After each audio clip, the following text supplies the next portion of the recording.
järgmisena Jan-Erik Aruvald, Sami Viljanen. Peale neid panevad valmis ennast Tanel Vahtramäe ja Marko Sarv. Nii, ja tervetuloa siinkohal kaikille lähevad siis võitluses meie ainus Soome külal. Turnauksen otteluita, mitkä olin viime kuun lopussa Virossa ja siellä niin olin Easter-turnauksessa ensimmäistä kertaa Virossa. En mä Suomessakaan ollut kuin kerran ja tässä on nyt sitten matsin striimistä nuo ottelut. Kõige poolt stiili, pikkuse, raskuse, Aruvalt tuntud oma agiilsuse, kiire liikumise poolt, hea tehnika poolt, aga väga huvitav tuleb. Ja mõlemad võitlejad asuvad pealetungile. Mõlemad on värsked. Väga huvitav on ka see, et Aruvalt ööb ennast selgelt täpselt samal kõrgusel, mis enda lühem vastane. Et ta on põlvedest peaaegu täiesti maas, et annab kindlasti liikumist ka juurde. Ja kindlasti. Ise oskad kommenteerida kunagise võitlejana? Ja selles mõttes põlvedest ennast ilusti allhoidmine annab agiilsust ning annab parema võimaluse olukordadele reageerida ning kas seest ära tulla või siis minna just rünnakusse sisse. Aga siinkohal paistab, et mõlemad võitlejad proovivad teha väga tehnilist tööd. Ei suruta just väga kõvasti ilbiga vastasele peale. Kas siukene võitlusstiil võib käe kiiresti ära veetada? Jaa, ei kindlasti. Nüüd ongi näha, et tegelikult käsi natukene mäsima, võitlejad tulid rohkem kokku, tõmbasid tagasi ja puhkavad hetkel. Eks see ongi selline vastupidavuse mäng tegelikult, eriti mida turniir edasi. Aika piipussa, Viljasen poika.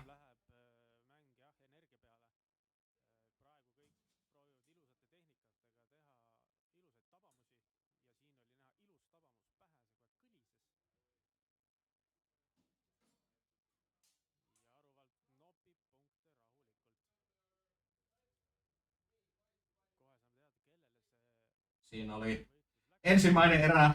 Tuntuu, että nyt ollaan jo piipussa. Läskit painaa. Katsotaan toinen erä. Miltä se näyttää.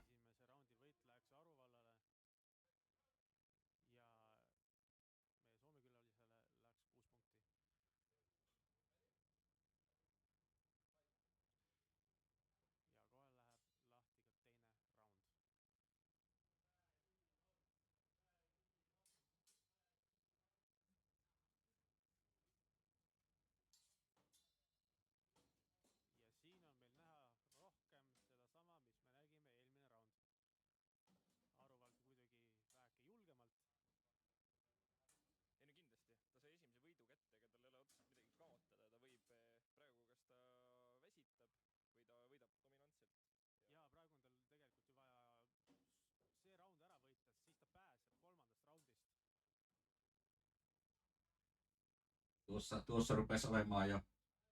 Rupesi tuntumaan, että nyt on piipussa. Ei jaksa suojata enää.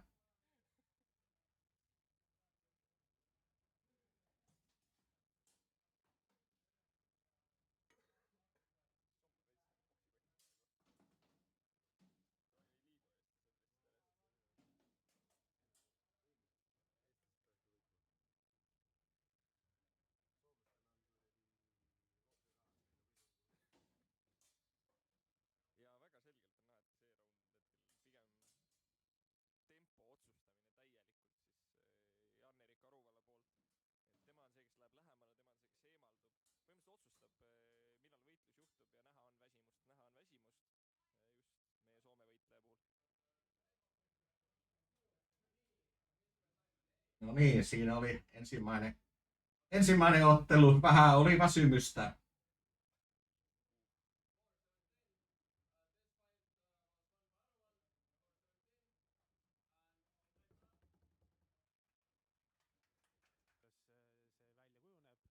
No niin, ja sitten tulee toinen ottelu. Ja tässä muistaakseni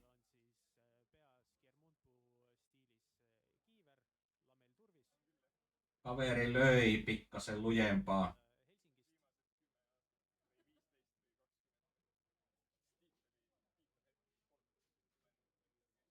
Ja Jyväskylästä on En Helsingistä, niin kuin kuuluttaja sanoi. Platsil Raivo Irt ja Sami Pitkänen. Sami Viljanen. Vaatame, kuidas see välja kujuneb. Raivo alustab täppislöökidega.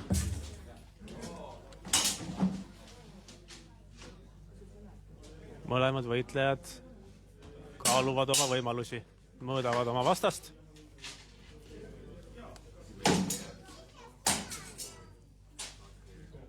Ning liigseid liigutusi siin praegu ei tehta.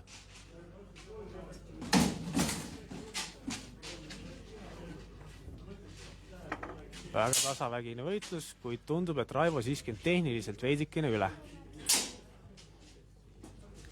No selgelt on näha ka seda, et Raivo on aru saanud, et arvatavasti tehniliselt on üle, et ta on soosivas favoriidi seisus ja väga rahulikult hoiab energiat kokku. Et ta ei tee midagi väsitavat, ta nopib sealt, kus saab. Ja hoiab kilpi ilusti keha lähedal, mitte kehast väga kaugel, sest see väsitab kätt päris kiiresti. See on näha, et siin toimub siukene enda hoidmine järgmiste raundide jaoks. Ja ainus, mida see mulle selgelt näitab, on varasem turniiri kogemus viimase äkki 15 aasta jooksul. 15-20 aastat on Raivol tõesti selja taga mõõka käes hoida. Sami puhul me jääme vastuse võlgu, kuid on teada, et tal on ka aastate pikkune kogemus, kuid seda siiski Soome süsteemides. Soome turniiridel, mis on veidike teistsuguse reeglistikuga, natuke teise rõhuasetusega. Siinkohal Raivole jagati 11 punkti ning Samile 6. 11-6 meni pisteet.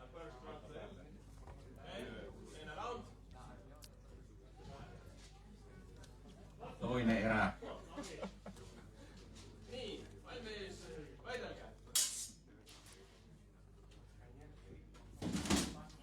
Ning siinkohal tundub, et Raivo tegi ilusa töö, kuid nagu näha, esimeses raundis kokku hoitud energia võib-olla pannakse nüüd mängu.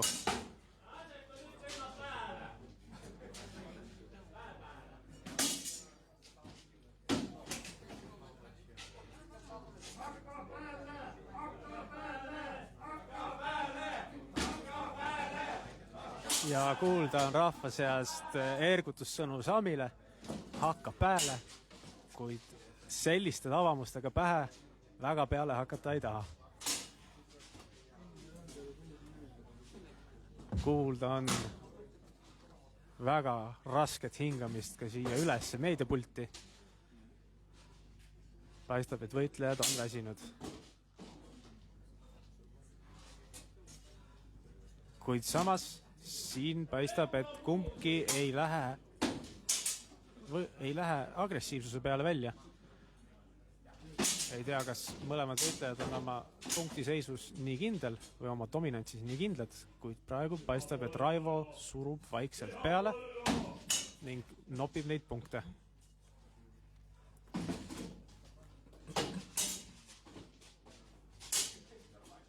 Ja siinkohal tundub juba, et tegu on Raivo jaoks tehnikatrenniga.